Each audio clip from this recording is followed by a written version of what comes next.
There's this really strange consistency that runs all the way through human history. Hmm. It's almost like a glitch in the timeline or maybe a feature of the software that we just don't pay enough attention to. A feature. That's an interesting way to put it. Yeah. What do you mean by that? Well, just look at the data points. You have people separated by thousands of miles, thousands of years. Right. They have absolutely no contact with each other, different cultures, different languages, no internet, no shared books. And yet, when they describe their most profound internal experiences, they are describing the exact same event. It is uncanny when you lay the accounts side by side. I mean, the vocabulary changes, sure, but the structure is identical. Right. It doesn't matter if it's a monk in a mountain cave in the 12th century or a hunter-gatherer looking at the stars 10,000 years ago or, a stressed-out nurse in a break room in 2024. Yeah. They describe this moment where the self just kind of dissolves and they encounter something larger, something whole. And that brings us right to the text we're diving into today. It's an essay called Religion by the philosopher and founder of the Ghost movement, Pedro Malha.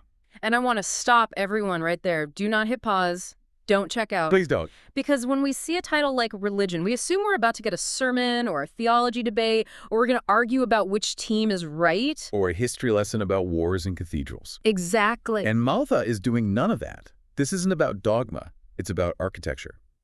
He's acting like an engineer looking at the blueprint of human consciousness. So he's asking, independent of what you believe, independent of the costumes and the rituals, how does the machinery of these experiences actually work? Exactly. So whether you are a devout believer, a hardline atheist, or just someone trying to figure out why humans are so weird. Oh, this is relevant to you. It is. We're going to unpack Malha's two big concepts, the realm and the pull.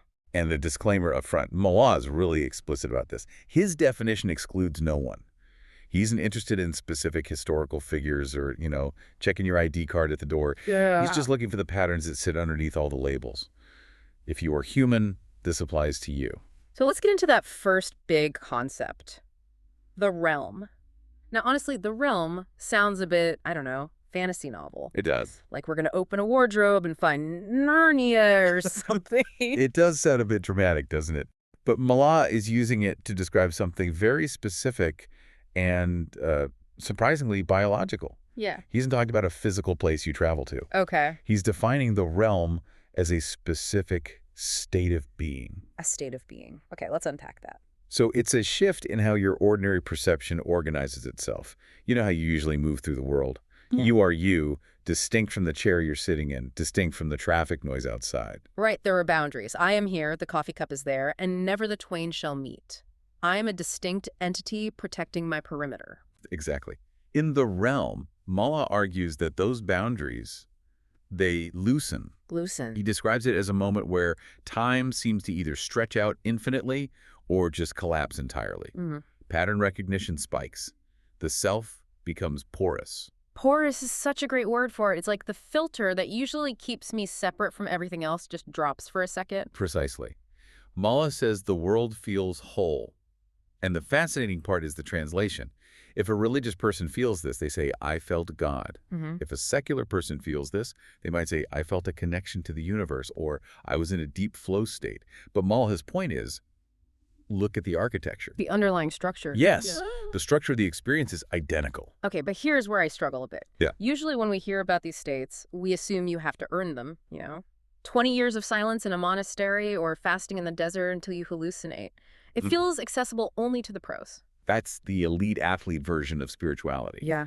But Malha points out something really democratizing here. He lists the doorways into the realm, and they are shockingly ordinary. Yeah, that list was wild. He mentions prayer and meditation, sure, but then he pivots to things like exhaustion, childbirth, trauma. Deep love, even psychedelics. Right. The nervous system, according to Malha, does not care how the door opens. It just cares that it opens. The one that hit me hardest in the text was his example of sitting on a kitchen floor at 3 in the morning when everything familiar has fallen away. That's a powerful image. It is, because I think a lot of us have been there. It's not a holy moment in the traditional sense. It's a moment of total desperation. You're done, you've hit a wall, you're exhausted, and suddenly it gets quiet. That's silence. That's the realm. Malha argues that when the ego is exhausted, when it literally gives up trying to control reality because it has no energy left, that same porousness happens. So you don't need incense and chanting. No, you just need to reach the end of your tether. So if the nervous system doesn't care how we get there, if a grieving mother on a kitchen floor and a monk in a temple are touching the same thing, then why do we have all these wars and debates about it? Why is religion such a loaded word? Because of the translation problem. Yeah. Malha argues that modern spirituality isn't actually new. Okay. It's just a contemporary translation. Meaning what? Meaning we are always trapped by the language of our time. Think about an ancient shepherd in the desert, say 3,000 years ago. He has this experience of the realm. The sky opens up. He feels connected to everything. How does he describe it? Probably. Burning bushes, angels, voices from the sky. He uses the symbols he knows. Right, because that's his cultural vocabulary. Now, take a software engineer in Silicon Valley in 2024. They have the exact same physiological and internal shift. How do they describe it? They talk about optimizing neural pathways or simulation theory or frequencies or vibrations. Precisely. Malha says, and I'm paraphrasing here, a scientist describing an altered default mode network and an ancient mystic describing a visitation might actually be talking about the exact same underlying event. That's a bold claim. It basically implies that the truth isn't in the explanation. No. It's in the event itself. Yes. No doorway owns the realm. The label isn't the thing.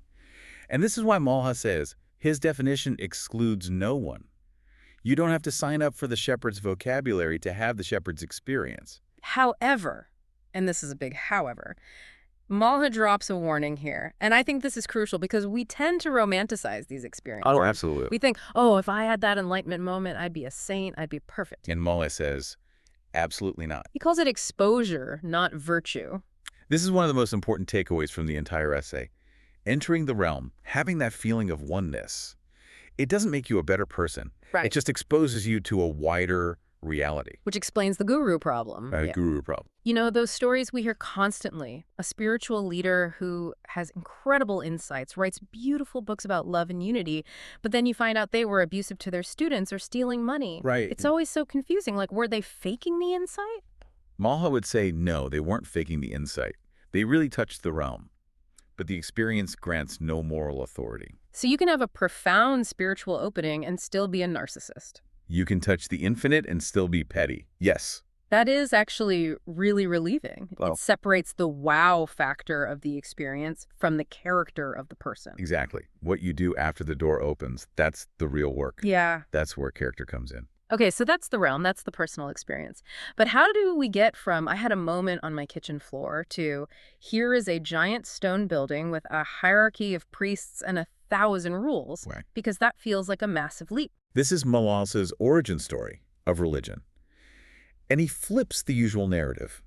We often think of religion as some top-down control system invented by powerful people to keep the masses in check. Yeah. Malha sees it as a bottom-up attempt to stabilize a feeling. Stabilize it. Imagine you have that kitchen floor moment. It's profound. It changes you. But it fades. You go back to work, the kids are screaming, the bills need paying, but you want to hold on to that feeling. You want to share it. So I try to explain it. And that is the tragedy. You have to use words. The translation problem kicks in again. A person shaped by parables speaks of a kingdom. A person shaped by nature speaks of the Great Spirit. And then comes the hardening. Malha outlines a sequence. Stories become teachings. Oh. Teachings become rules. Rules become systems. And systems become institutions. It sounds like a game of telephone that goes wrong. You start with I love you and end up with a tax audit. It can be. But Malha actually defends institutions here, which is surprising. He says the download is not the institution. The institution is an attempt to carry the download forward. So it's a container. It's a survival strategy. If you want your great-grandchildren to know that there is more to life than just survival, that there's depth and meaning, you can't just hope they have a spontaneous mystical experience. You build a structure. You build a structure.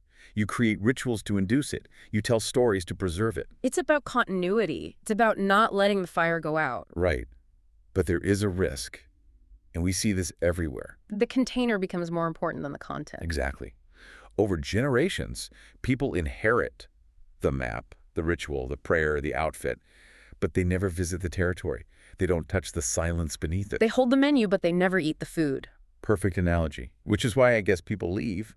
They feel the hollowness of the structure. They think this is just a bunch of rules. And then they go looking for a new doorway. A yoga mat, a forest, a rave. The structure remains, but the human need for direct contact never goes away. Okay, so we've got the realm, the state of being. We've got the institution, the container we build around it. But then Malha introduces the second big concept, and this is where the essay really shifted for me. The pull. The pull. This is vital. If the realm is a state you enter, the pull is a direction that moves through you. He makes a clear distinction here. This isn't a booming voice from the clouds telling you to build an ark. It's not a hallucination. No, it's much quieter. He calls it a gentle forwardness or a faint inclination.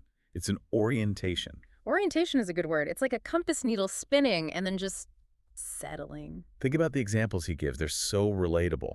He talks about standing in a doorway, knowing you cannot stay in this version of your life anymore. Right. You don't have a plan. You don't know where you're going. You just know, not this. Or ending a relationship without being able to explain why to anyone. On paper, the relationship looks fine. Your friends think you're crazy, but you feel this leaning.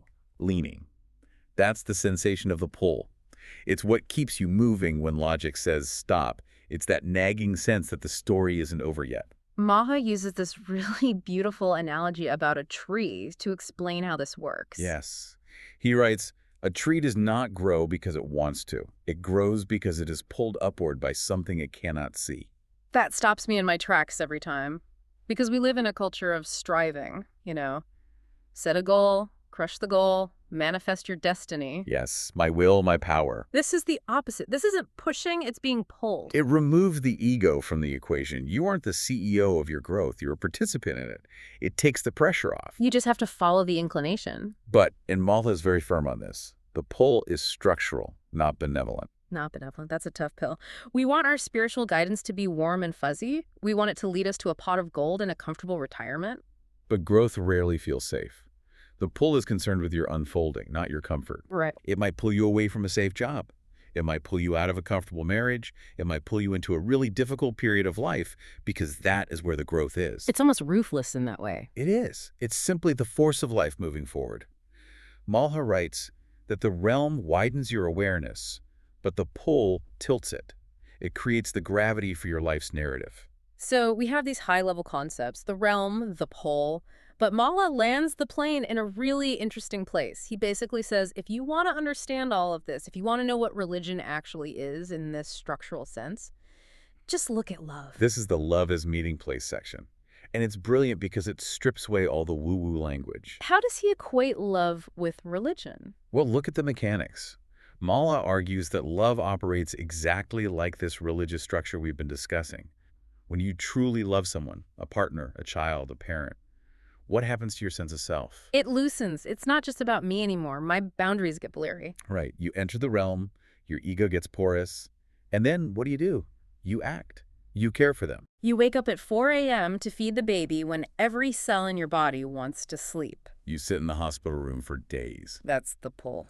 Exactly. Love is the willingness to keep showing up, even when it's hard, even when it doesn't make logical sense. Malha says love is where atheists and believers stand on the exact same ground. I like that. It suggests you don't need to adopt a new belief system to be spiritual. You just need to love someone. As he writes, someone makes tea, someone goes to work, someone holds a child, someone walks home in the rain. Beneath these ordinary movements, something continues to lean. It validates the mess of everyday life. You're not missing out on the real spiritual experience because you're busy changing diapers or working a 9 to 5. That is the experience. If you notice the leaning. Yes. It brings the sacred right down to the kitchen. It says that religion isn't what happens in the building on Sunday. It's what happens in the space between people when they care for each other. So we've covered the experience, the realm, the structure, the institution, the direction, the pull, and the everyday application love. But we have to address the ending of the essay. We do. Because Malha leaves us with a giant question mark. He does. And honestly, if he had given us a tidy answer, I would have trusted the essay less. He poses the ultimate question. What is pulling us? If we are the tree being pulled upward, What is the sun? What is on the other side of that gravity? And he refuses to answer it definitively. He throws out possibilities, though, and this is where it gets fun. He does. He says the pole gestures toward a horizon we cannot define. He says it might be God, it might be source, it might be ancestors whispering to us. He even mentions fairies. He does. He mentions fairies or cosmic intelligences or simply an unnamed weight behind reality. And his point isn't to pick one. No.